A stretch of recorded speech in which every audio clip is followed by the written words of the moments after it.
అలానే విశేషం రొమ్ము క్యాన్సర్ అనగానే మనకు గుర్తొచ్చేది ఇది ఆడవాళ్ళకి సంబంధించినటువంటి రోగం కదా అని చెప్పేసి అనుకుంటారు. కానీ మగవాళ్ళకి సంబంధించి కూడా రొమ్ము క్యాన్సర్ వస్తుందని చెప్పి ఇప్పుడు ఈఎస్ఐ కనుగొంది. ఈఎస్ఐ అబ్జర్వేషన్లో బయటపడినటువంటి అంశం కేవలం ఈస్ట్రోజన్ అధికంగా విడుదల కాటున్నారు.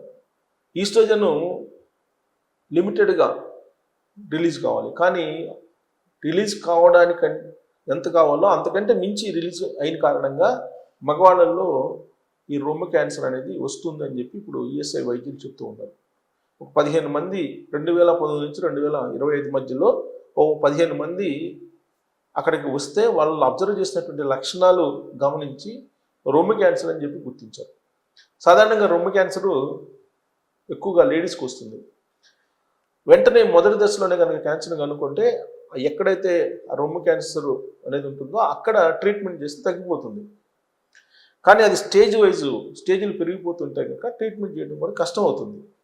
లేడీస్కి ఎక్కువగా ఉంటుంది, కానీ జెంట్స్కి కూడా ఇప్పుడు రొమ్ము క్యాన్సర్ వస్తుంది. ఈ రొమ్ము క్యాన్సర్ బారిన పడుతున్నటువంటి జెంట్స్ పర్సంటేజ్ ఇప్పుడు 5%కి పెరిగింది. ఇంతకుముందు 0% ఉండేది, ఇప్పుడు 5%కి పెరిగింది. దీనికి కారణం ఏంటంటే మారుతున్నటువంటి ఆధునిక కాలంలో రకరకాల స్టెరాయిడ్స్ వాడటం. ఈ స్టెరాయిడ్స్ కారణంగా ఈస్ట్రోజన్ అధిక మొత్తంలో ఉత్పత్తి కావటం, రిలీజ్ కావటం, ఇవన్నీ కూడా రొమ్ము క్యాన్సర్ కారణమవుతుంది. ఒకసారి రొమ్ము క్యాన్సర్ వచ్చిన తర్వాత హార్ట్ అటాక్ వచ్చేస్తుంది మగవాళ్ళల్లో. హార్ట్ అటాక్ రావడానికి రొమ్ము క్యాన్సర్ కూడా ఒక కారణం అని చెప్పి వైద్యులు చెప్తున్నారు.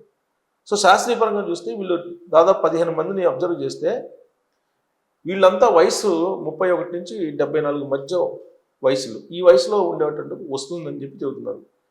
ఇక వైద్యుల చికిత్సకి 60% మంది క్యాన్సర్ 3వ స్టేజ్లో వచ్చారంట. 60% మంది, 24.7% మంది 4వ దశకి రొమ్ము క్యాన్సర్ చేరుకున్న తర్వాత వచ్చారంట పురుషులు.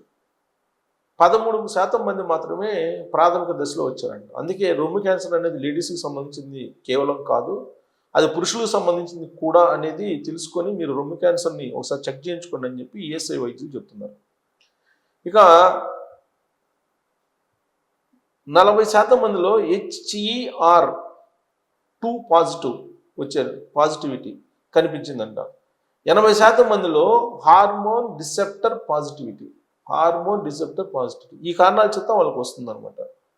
సో ఇదంతా ఎండోక్రైన్ థెరపీ ద్వారా 60% మంది రోగులు కోలుకుంటున్నారంట. పురుషుల్లో వచ్చే క్యాన్సర్లు, రొమ్ము క్యాన్సర్ కేసులు చాలా తక్కువ ఉంటాయి. కానీ ఇప్పుడు రొమ్ము క్యాన్సర్ చాలా మందిలో లక్షణాలు కనిపిస్తున్నాయని ఈఎస్ఐ చెప్తుంది. సరే, ఎందుకు వస్తుంది అని అంటే ఈస్ట్రోజన్ హార్మోన్ అత్యంత కీలకం ఎవరికైనా, అటు జెంట్స్కి కానీ ఇటు లేడీస్కి కానీ. బట్ జెంట్స్కి ఇది ఎంత రిలీజ్ కావాలో అంతే కావాలి. లేడీస్కి వచ్చేటప్పటికి లైంగిక హార్మోన్ అంటారు దీన్ని, ఈస్ట్రోజన్ని.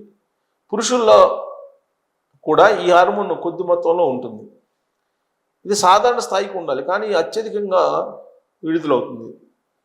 ముఖ్యంగా BRCA1, BRCA2 జన్యువుల్లో మార్పుల కారణంగా ఇది వస్తుంది. అలాగే రేడియేషన్, ఛాతి భాగంలో రేడియేషన్ ఎఫెక్ట్ వల్ల కూడా ఈ రొమ్ము క్యాన్సర్ వస్తుందని చెప్పి చెప్తున్నారు. స్థూలంగా రొమ్ము క్యాన్సర్ అనేది కేవలం మహిళలకే కాదు, పురుషులకు కూడా ఉంటుంది. కాబట్టి మీరు అలర్ట్గా ఉండండి అని చెప్పి ఈఎస్ఐ చెప్తుంది.